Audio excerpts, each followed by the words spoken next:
They were advertised that they had a dump. We filled up with gas. We asked them where the dump was, and they said they didn't have one. So it turns out that they do have one, but that gentleman didn't know, so we didn't dump. Anyway, we got to Winchester. We met our host. We hooked up to their 50 amp electric. We then headed out to Old Town Charleston, Virginia. It was a cute area, like maybe 2 or 3 blocks long, closed to car traffic. A lot of restaurants, shops. The shops were regular mom and pop shops. They weren't chain stores. They were reasonably priced. So we walked around there. We found that there's a wine store there, which is really a wine bar, and they were going to have live music that night. So we said, good, we'll be back. So from there, we took a ride over to the James Charles Winery. We got a few glasses of wine there.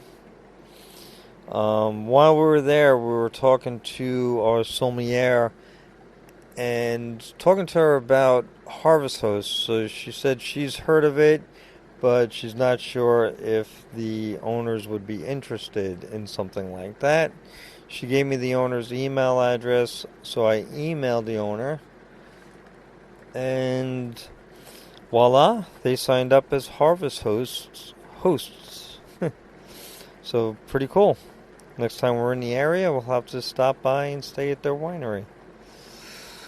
After that, we headed back down over to Old Town.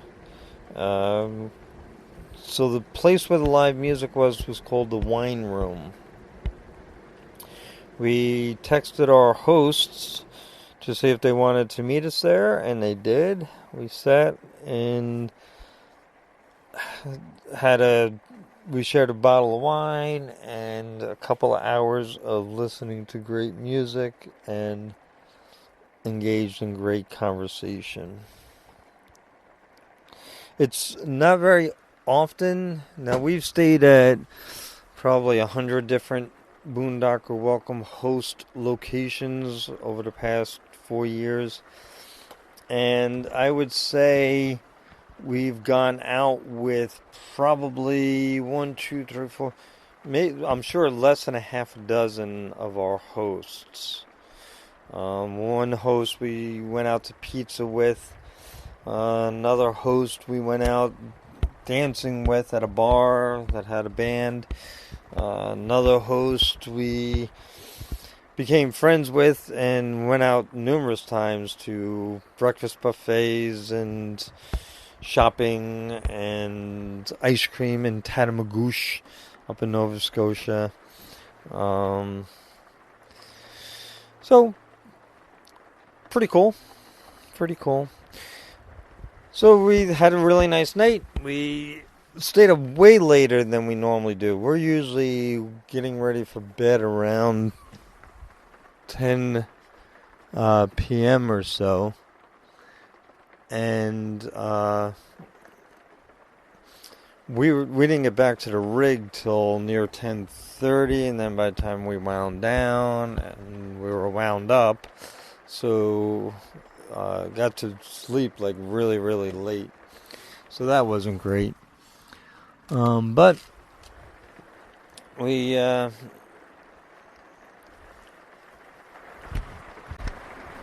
so anyway, the next day we headed over to Sky Meadows State Park. Wow,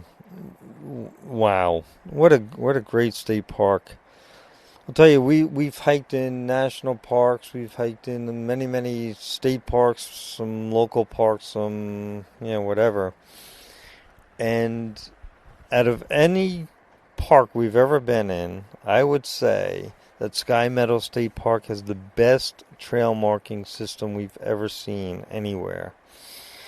At every intersection where one trail meets another, there was a post.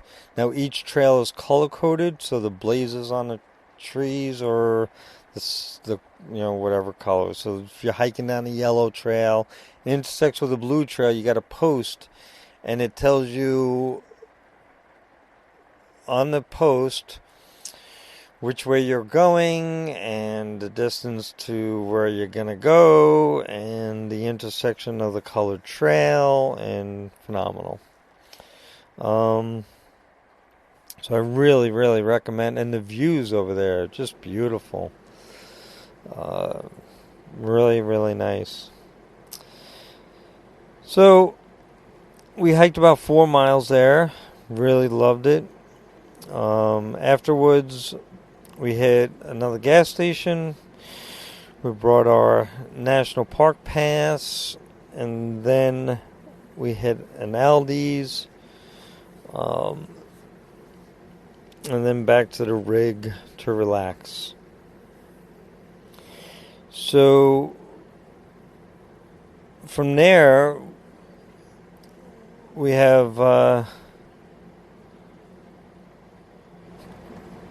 2 nights. The next 2 nights we're going to be at Harvest Host Wineries, and we booked these with the plan of driving through the Shenandoah Mountains, the Shenandoah National Park, and we figured we would drive down for about an hour, maybe do a hike, then hop off into town, park at the winery, and then drive back into the park, and then drive down and do a hike. So we started talking, and we said, you know what?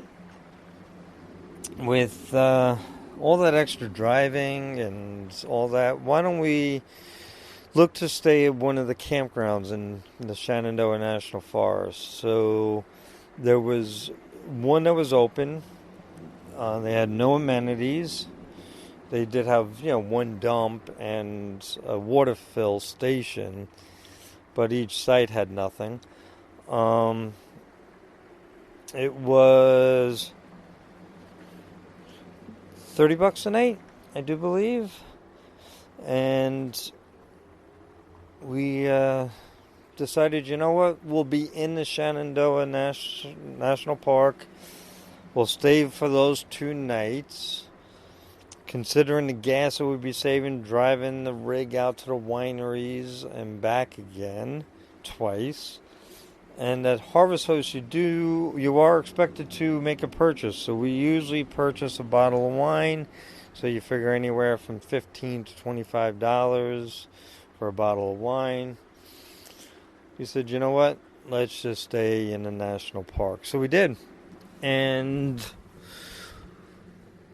we really liked the convenience of being in the park.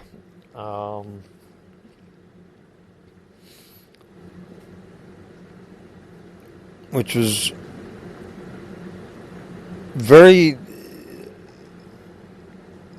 relaxing. How's that for a good adjective? The last time we were in the Shenandoah we stayed at a KOA outside in Luray, Virginia, and it was Yogi Bear. It was an okay campground, but it took a good half hour to get from the campground just onto Skyline Drive, which is the main or the only road going through the national forest, or the national park rather. So you're talking a half hour, and this was just so much nicer, being right in the park. So we hooked up. Well, we didn't hook up. We parked.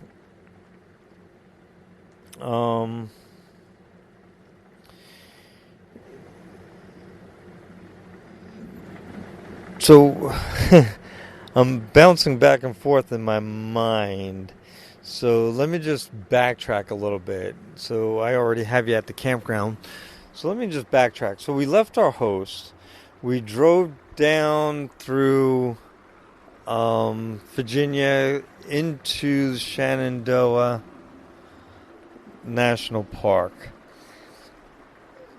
Driving the rig, a 30-foot rig, in this national park is no issue at all. Unbelievable. The speed limit's 35, I think. I set the cruise for 30. Then I would take it off the cruise and put it on, just drive regularly around sharp bends or up a hill or down a hill. But no white knuckle drives, no hairpin turns, very easy drive, nice and slow and relaxing. So we pulled into the campground, and it's a first come first serve, which we do not like. We try to avoid them at all costs, but we figured it's April. The downfall was it was a weekend.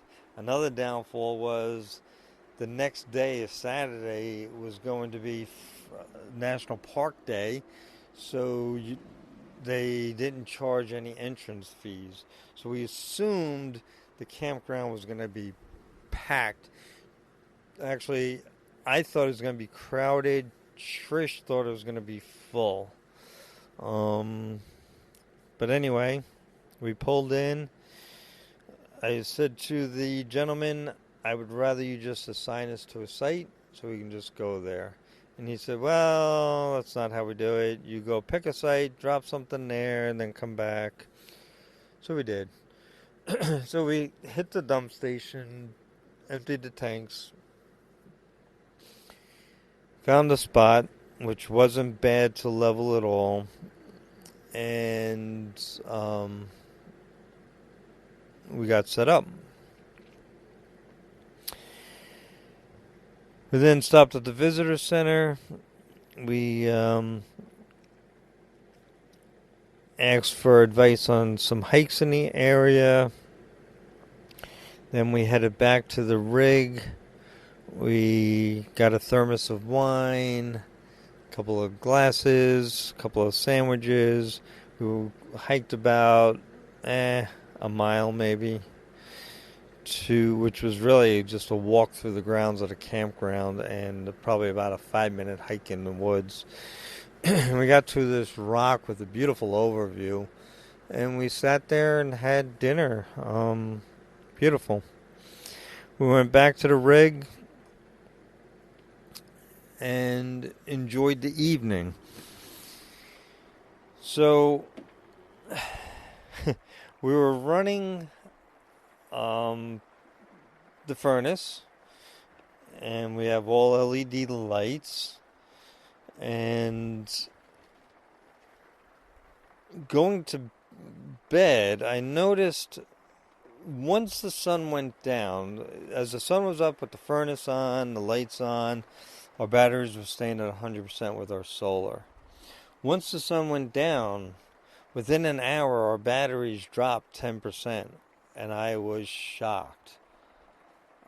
We have three 100 amp batteries, so 300 amp battery bank. 10% means we lost 30 amps in an hour. I couldn't figure out how that happened. So we were a little nervous about staying without any electric.